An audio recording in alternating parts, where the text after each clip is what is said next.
Andrew, first of all, let's talk about growth of CTV, where it's coming from, and the opportunities for publishers to grow their share of the ad spend from traditional TV, from display, social budgets.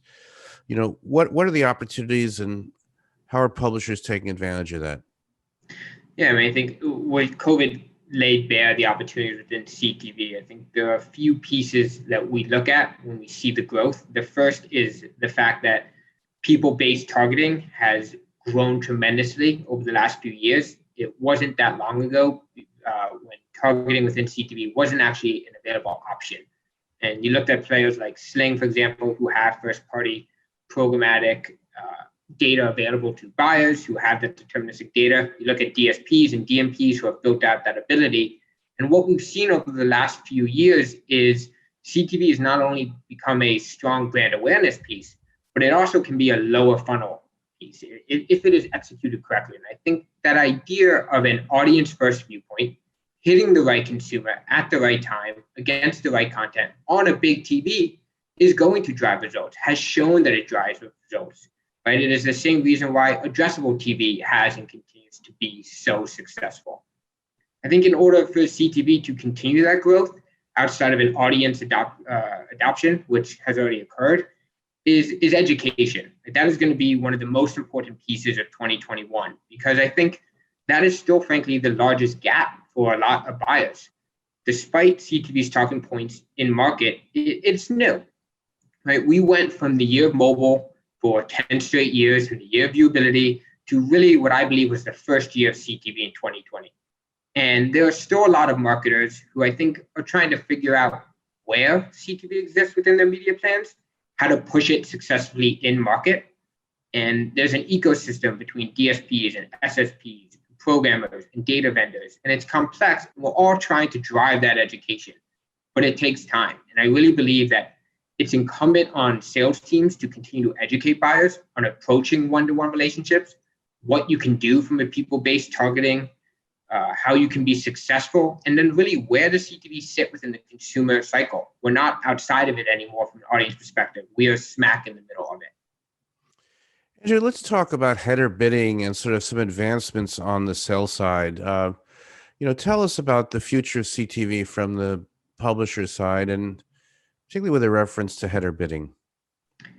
Yeah, I mean, I think that's a good question. In terms of the future of CTV, especially as we look at the header bidding, I think what we have to understand is what header bidding is designed to do is to not just unify a publisher's demand, right? That is obviously one of the core components, but it's to streamline the access from a buyer, right? Sling has always believed that there shouldn't be 100 ways to access our inventory. And I think a lot of CTV publishers see that as well.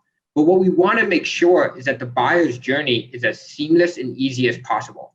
That when they're buying people like Sling or they're buying other OTT publishers, they're not having to tap into 3, 4, 5, 6 SSPs. They're not have to do multiple IOs through multiple parties.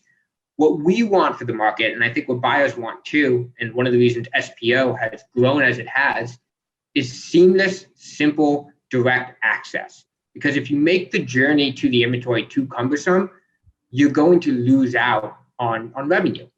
And what DPO and what things like API and what all of these things have in common is how do we ensure that the buyer can access the inventory through one supply path, but at the same time, the publisher can ensure that there is multiple demand and that demand is competing against each other. So it's one of those things where both of those systems need to play off each other. And that's why API and header bidding has jumped so quickly to the forefront of CTV, especially within the programmatic ecosystem. Andrew, tell us about ad serving from the publisher's standpoint. It seems that ad serving has been established, but yet there's room for improvement. What's the state of ad serving on the sell side?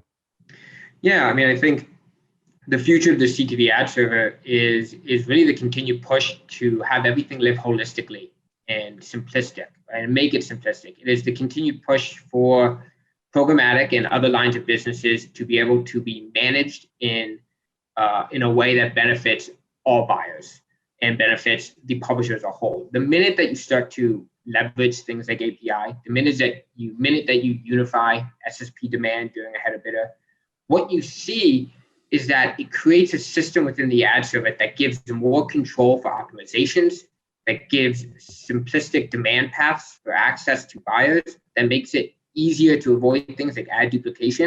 And it's really how most publishers today, I think, want to manage their ad stack. The modern ad server is just going to have to be simply all-encompassing.